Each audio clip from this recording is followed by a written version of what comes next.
मजार, दरगाह और पक्का कब्रिस्तान बनाना, मजार, दरगाह और पक्के कब्रिस्तान पे जाना अन इस्लामिक है, हराम है। इसलिए आपको दुबई में, कुवैत में, अरब में, अबू धाबी में एक भी मजार नहीं मिलेगी, एक भी दरगाह नहीं मिलेगी, एक भी पक्का कब्रिस्तान नहीं मिलेगा। क्योंकि अजान में क्या बोलते हैं? ला इलाहा इल्लल्लाह, अल्लाह के अलावा दूसरा कोई इबादत योग्य नहीं है। अभी कुछ दिन पहले दिल्ली में G20 का सम्मेलन हुआ था। सारे प्रधानमंत्री महात्मा गांधी जी के समाधि स्थल पे गए, राजघाट, लेकिन अरब के सुल्तान जो बड़े मॉडरेट भी हैं, बड़े मॉडर्न भी हैं, वो नहीं गए वहां पे सर झुकाने। क्यों? क्योंकि किसका वायलेशन हो जाएगा? ला इलाहा इल्लल्लाह, अल्लाह के अलावा और कहीं सर नहीं झुकाना। तो जो चीज इस्लाम में हराम है, जिसको बनाना हराम, जहां पे जाना हराम, वो भारत में वक्फ प्रॉपर्टी कैसे हो सकती? ऐसा तो नहीं हो सकता कि वक्फ डिफिनेशन दुबई में कुछ अलग होगी, वक्फ डिफिनेशन भारत में कुछ अलग होगी। हो सकती है क्या? नहीं। तीसरी बात, जमीन वो दान करेगा जिसके पास जमीन है। जो केंद्र सरकार की किसान सम्मान निधि स्कीम चल रही है, वो उसका पैसा उनको मिलता है जिसके पास 2 एकड़ से कम जमीन होती है। अब जो जिनके पास 2 एकड़ से कम जमीन है, जो किसान सम्मान निधि ले रहे हैं, वो वक्फ कर सकते हैं जमीन? क्या? जोर से बोलिए। नहीं।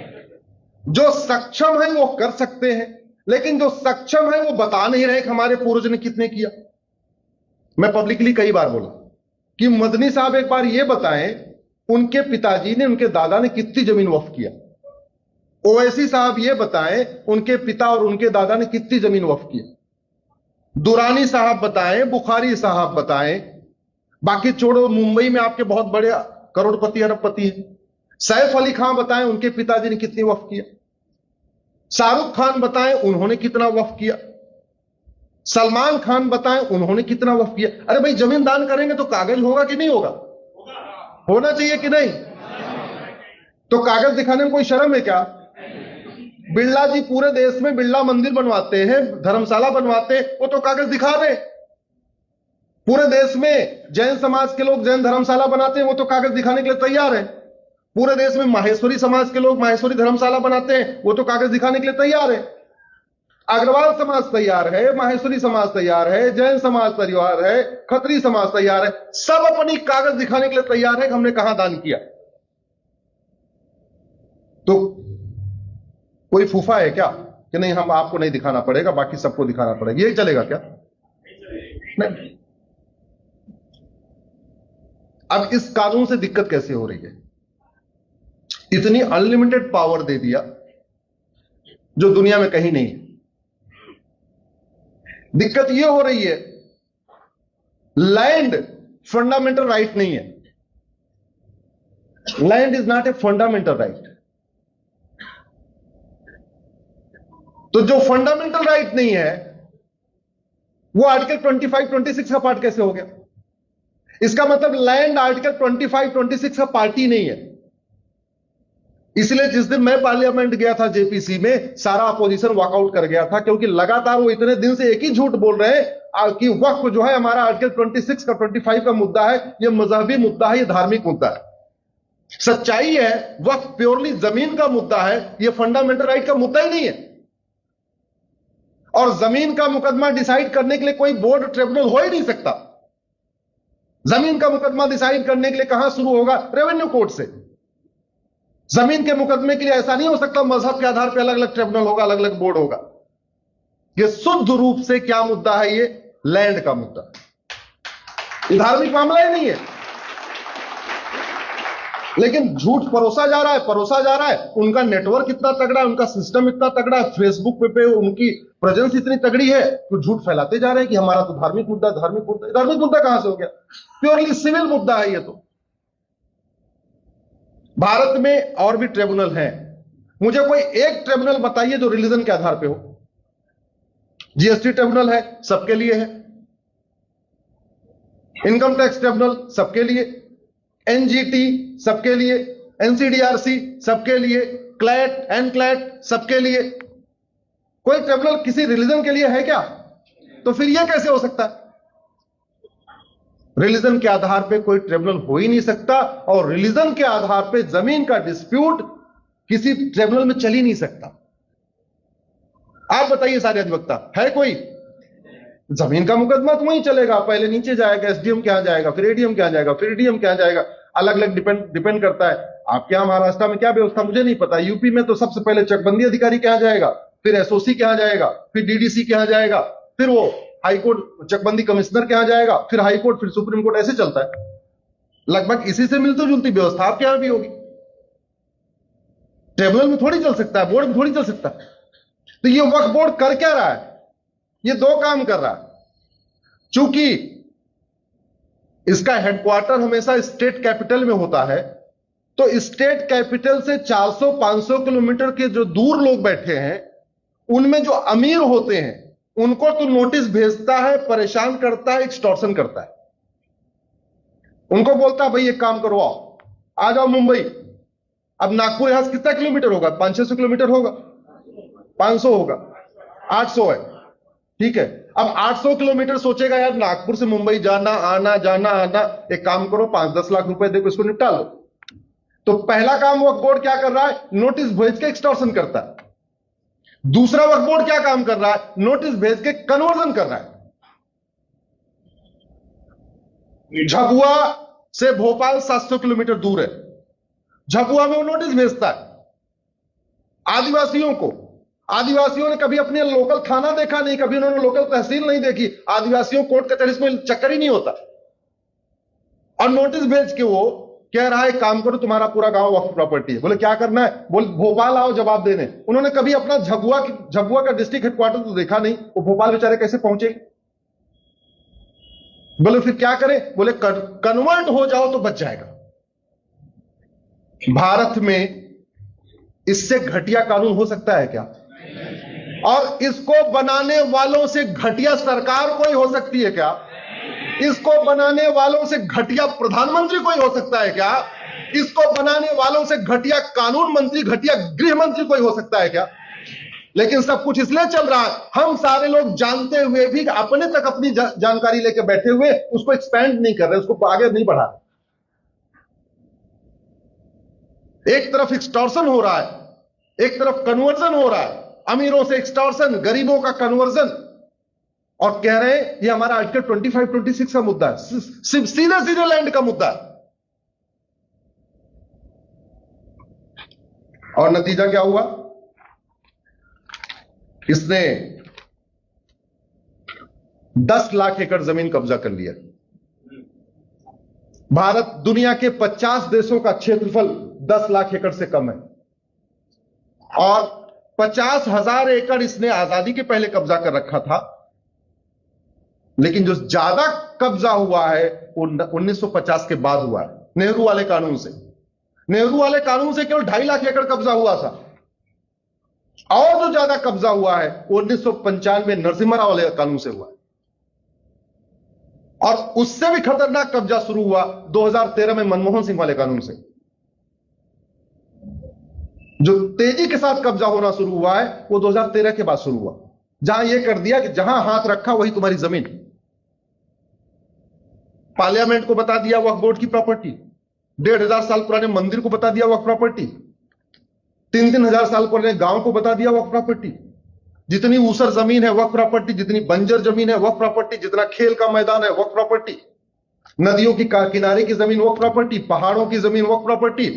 और नहीं पेट भरा, हाईवे पे जा रहे थे, जहां खाली देखा 1-2 किलोमीटर तक सुनसान, एक वहां पे छोटा सा पत्थर रखा, बोले ये दरगाह वक्फ प्रॉपर्टी। और जा रहे थे, फिर एक छोटा सा पत्थर रखा, बोला ये कब्रिस्तान, ये भी वक्फ प्रॉपर्टी। और देखा और आगे कोई सुनसान 1 किलोमीटर तो कोई नहीं है, एक जो है छोटा सा वो बना दिया मजार, बोले ये भी वक्फ प्रॉपर्टी। इतना बड़ा भारत में खेल इसलिए हो रहा है क्योंकि हम कहीं ना कहीं अपनी ड्यूटी नहीं निभा रहे। बुरा मत मानिएगा, आप सब हमारे भाई हैं, आप सब भाई हैं। अगर आपके सामने मैं कड़वी बात नहीं कहूंगा तो मैं कहां कहूंगा। लेकिन हमारी ये कमी रही कि हम इतने दिन चैलेंज नहीं कर पाए, और चैलेंज भी कर पाए तो बता नहीं पाए सबको। इस पे जो सारा डिस्कशन हुआ है, जब हमारी पीआईएल पे सरकार को नोटिस हुआ उसके बाद ही पूरा डिस्कशन हुआ है, उसके पहले डिस्कशन हो ही नहीं रहा था। मालदीव का क्षेत्रफल 75,000 एकड़ है और भारत में वक्फ बोर्ड के पास, वक्फ बोर्ड ने 10 लाख एकड़ जमीन पे कब्जा किया हुआ है, यानी 12 मालदीव बन जाएगा भारत में वक्फ बोर्ड के ऊपर। सिंगापुर 1,80,000 एकड़, वक्फ बोर्ड ने कब्जा किया हुआ है 10 लाख एकड़, यानी 5 सिंगापुर बन जाएगा, फिर भी 50,000 एकड़ जमीन बचेगी। बहरीन 1,90,000 एकड़, वक्फ बोर्ड के पास 10 लाख एकड़, 5 बहरीन बन जाएगा। हांगकांग 2.5 लाख एकड़, वक्फ बोर्ड के पास 10 लाख एकड़, 4 हांगकांग बन जाएगा। डेनमार्क 3.5 लाख एकड़, वक्फ बोर्ड के पास 10 लाख एकड़, 3 डेनमार्क बन जाएगा। मॉरिशस के पास 5 लाख एकड़, वक्फ बोर्ड के पास 10 लाख एकड़, यानी 2 मॉरिशस बन जाएगा। लग्जमबर्ग के पास 6 लाख एकड़, साइप्रस का एरिया 8 लाख एकड़, जॉर्जिया का एक एरिया 9 लाख एकड़। ऐसे दुनिया के 50 देश हैं जिनका क्षेत्रफल 10 लाख एकड़ से कम है, और भारत में एक घटिया कानून के कारण 10 लाख एकड़ जमीन पे कब्जा हो गया। हम देखते रह गए, हमने इसके खिलाफ आवाज नहीं उठाया। चलो, जो हुआ सो नहीं हुआ, अब आगे से आवाज उठाना है कि नहीं? आवाज उठाने का तरीका मैंने आपको बताया। पति पत्नी मिलकर 10,000 लोगों को जोड़िए, अपने अपने नाम से फ्रेंड बनाइए। ना आपका नाम राम है तो 5,000 राम को जोड़िए, पत्नी का नाम गीता है तो वो 5,000 गीता को जोड़े, टोटल होगा 10,000। फेसबुक पे लिखना शुरू करिए, आपस में चर्चा करना शुरू करिए, जहां मौका मिलता है बोलना शुरू करिए। टाइम मिलता है तो सांसद से बात करिए, टाइम मिलता है विधायक से बात करिए। और सांसद विधायक, आपको, आपने वोट दिया चाहे नहीं दिया, सांसद विधायक किसी पार्टी का नहीं होता है। जब तक वो चुनाव लड़ता है तब तक पार्टी का होता है। जैसे वो संविधान की शपथ लेता है वैसे वो सबका हो जाता है। याद रखिएगा, इस डिफरेंस को समझिए। जब तक वो चुनाव लड़ता है तब तक वो किसी पार्टी का होता है।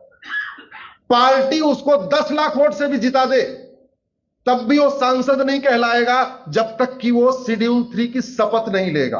और जब उसने शेड्यूल 3 की शपथ ले लिया तब वो किसका हो गया? सबका। क्योंकि जो उसका वेतन है, उसका भत्ता है, उसकी गाड़ी है, उसका बंगला है, उसकी सिक्योरिटी है, उसका कुक है, उसका खाना है, उसका फ्री एयर टिकट है, फ्री रेल टिकट, वो पार्टी नहीं देती। वो कौन देता है? हम देते हैं। इसलिए उसको किसी भी हालत में गलत काम, अगर वो कानून बना रहा है उसको टोकना है, और जो गलत बन चुका है उसको ठीक कराना। ये हमारी ड्यूटी। करेंगे सब लोग? ये बात हो गई वक्फ की। बिल्कुल लेना चाहिए। कागज दिखाओ, बिना कागज दिखाए थोड़ी बात बनेगी। मैं पार्लियामेंट में जेपीसी में, वहां अंदर क्या हुआ उसको बताना ठीक नहीं रहेगा क्योंकि प्रिविलेज की बात है। बस इतना बता सकता हूं कि फर्स्ट हाफ में जमीयत उलमा हिंद का प्रेजेंटेशन था और सेकंड हाफ में हमारा और विष्णु जैन का प्रेजेंटेशन था। और इतना बता सकता हूं कि लंच के बाद सब वॉकआउट कर गए।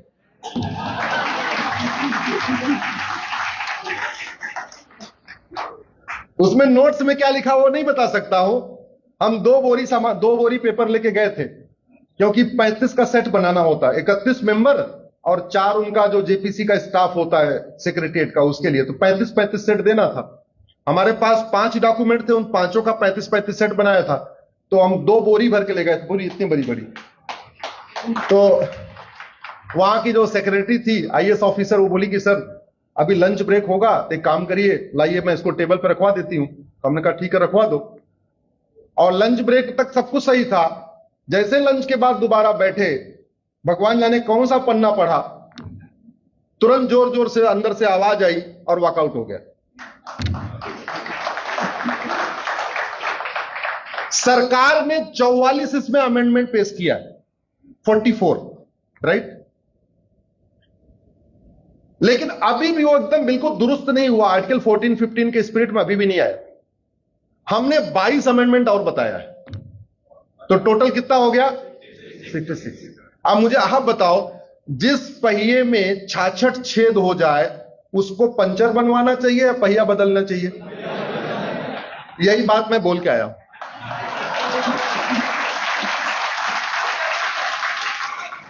और भी बहुत कुछ बोला, वो नहीं बताऊंगा। और भी भाई, बड़ी सीधी सी बात है। अरे भारत संविधान से चलेगा या बाइबल कुरान से चलेगा? आप मुझे बताओ। संविधान से चलेगा ना, बाइबल कुरान से तो नहीं चलेगा ना। एक तरफ संविधान में सेकुलर शब्द जोड़ा और वही पॉलिटिकल पार्टी वक्फ बोर्ड बना रही है, वक्फ ट्रिब्यूनल बना रही है। इससे बड़ा गिरा हुआ काम क्या हो सकता है? अभी परसों ट्यूसडे को सेकुलर शब्द पे सुनवाई है सुप्रीम कोर्ट में।